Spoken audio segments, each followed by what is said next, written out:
If your boss, your wife, or your landlord saw you picking up a controller right now, they'd call it slacking. They'd say you're rotting your brain when you should be optimizing your hustle. Today, I'm talking about why The Last of Us teaches more about humanity than an HR seminar ever could, and why War Mongrels is a masterclass in unionizing against a war machine. We are not just playing video games, we are reclaiming our sanity from the clutches of capital. Let's level up. Welcome to Saffron Station. Hey everyone, welcome back to the station, Saffron Station. I'm your host Amir, and today I'm going to talk about video games. Recently, I've been thinking a lot about alienation. That heavy, disconnected feeling we get when our labor, our time, and our communities are sold back to us for a profit. We are told that gaming is just a waste of time or a lonely hobby. But I'm here today to argue the opposite. In a world that rises to turn us into cogs, gaming might be one of the most radical ways we can reclaim our ethics and morality. Think about it. Books and movies are great. I'm a fan of both. But they are passive. You watch someone else make a choice. But in a video game, you are the person who is making that choice. You are practicing procedural agency. You're the one deciding whether to help a fellow worker in Disco Elysium or how to manage a crisis in Frostpunk. That's not just playing. It's a rehearsal for the real-world ethical actions. And look, I'm not just vibing here. Actually, the data is amazing. There's a famous study from the Oxford Internet Institute that found people who played games like Animal Crossing reported a significantly higher sense of well-being. It's not just a distraction, it's about meeting core psychological needs that our modern hustle culture usually ignores. Another big one is the flow state. You know, that feeling that when you are so locked into a challenge or you're facing a dilemma and the rest of the world goes quiet. A study in the journal JMIR Serious Games found that this flow state can be as effective as some traditional therapies for managing depression and anxiety. It gives the ruminating part of your brain, the part that worries about rent or the state of the world, a much needed break. And now let's talk about the loneliness. We are living through a third place crisis. Libraries are underfunded, parks are being privatized, and it costs $20 just to sit in a cafe. And for sitting more, you have to order more. So where do we go?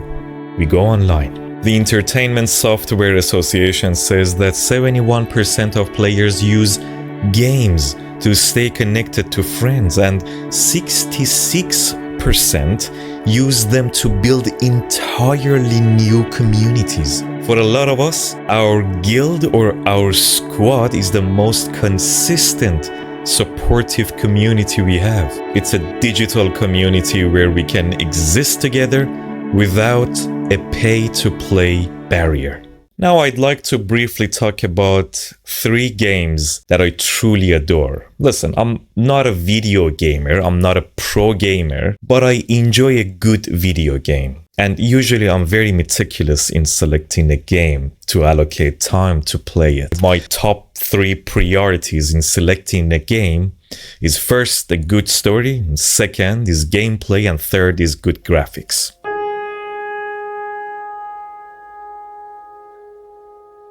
The Last of Us, the radical choice to care. In a world where everything has collapsed into a survival of the fittest nightmare, which, let's be honest, it's just late-stage capitalism with more fungus. You have Joel. What are we doing here? This is not us. What do you know about us? About me? I know that you are smarter than this. Really? Guess what? We're shitty people, Joel. It's been that way for a long time. No, we are survivors. This is our chance. It is over, Tess! Now we tried. Let's just go home. Psychologically, Joel is a man defined by trauma and alienation. He's closed off, treating every human interaction as a transaction. But then comes Ellie. And lastly, you do what I say when I say it. We clear? Sure. Repeat it. What you say goes. Good. And against their will, they start a journey together. Their journey is about the reclamation of care. In a world that demands brutality, choosing to love someone is a revolutionary act. Okay, if you haven't played The Last of Us Part 1 or haven't watched the HBO adapted series, you can skip this couple of seconds or mute this part or don't watch it. The ending of The Last of Us Part 1 hits you. You're forced to make a choice that challenges the greater good. This state is a moral dilemma with no clean exit.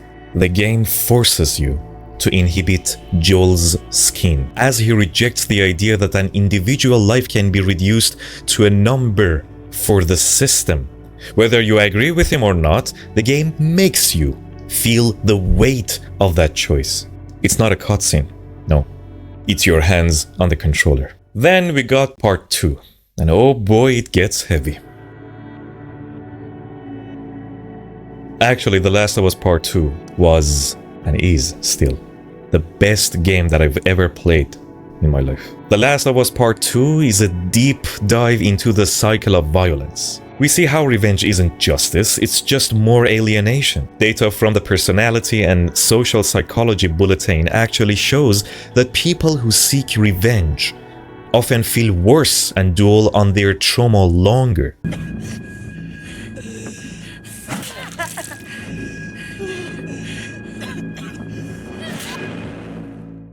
The game forces us to switch perspective to Abby, the so-called enemy, and suddenly that tribalistic us versus them mentality we see in politics every day starts to crumble. It teaches us that empathy isn't just a weakness, it's the only thing that can break the cycle of violence.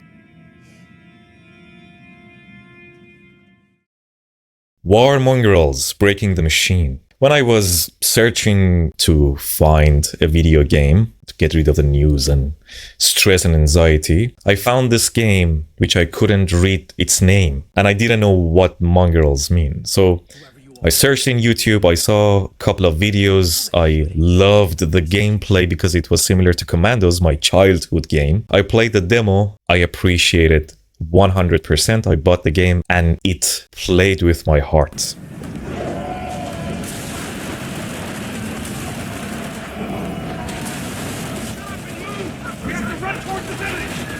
It follows two Wehrmacht soldiers on the Eastern Front who decide to desert. This isn't your typical hero story. This is about moral praxis in the darkest possible timeline. These guys start out as part of a fascist machine, but they have this moment of awakening where they can no longer turn a blind eye to the atrocities. It's about the struggle of individual conscience versus systematic pressure. The game uses a historical lesson mechanic where you can find the collectibles that explain the real-world horrors of the time. It doesn't really sugarcoat the violence. It's brutal, it's graphic. Executions. It's been going on for 3 years. They send transports by train. Wait, what? 3 years? Yeah, since 41 the Germans have been bringing people to these woods to kill them.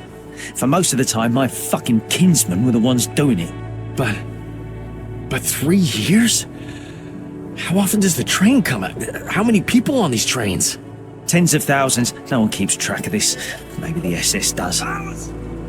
War Mongrels is about becoming a mongrel, an outsider, because the civilized system you were born into is monstrous. That is a deeply socialist lesson, that our loyalty belongs to humanity, not to the state or the machine. And why this matters? When we talk about stress or depression, we often talk about feeling powerless, but games like these remind us that even in a broken world, our choices matter. Completing a difficult stealth mission or protecting a companion gives us a sense of mastery that BS job often denies us. That state of total immersion gives our brains a break from the constant anxiety of the 24-hour news cycle. Whether we are playing co-op games, puzzle games, strategies, or discussing the end of The Last of Us in a forum, we are building a communities of shared meanings. Now, I'd like to highlight a comment from a wife whose husband was playing games and the other ones was telling her that, how do you cope with it? Your husband is playing video games. How old is he? 40 something. I'd like to read her comment for you. I don't care if my husband plays video games, because I see what it actually looks like in real life. I see a man choosing to be home. I see the father of my child unwinding in our living room instead of disappearing for hours.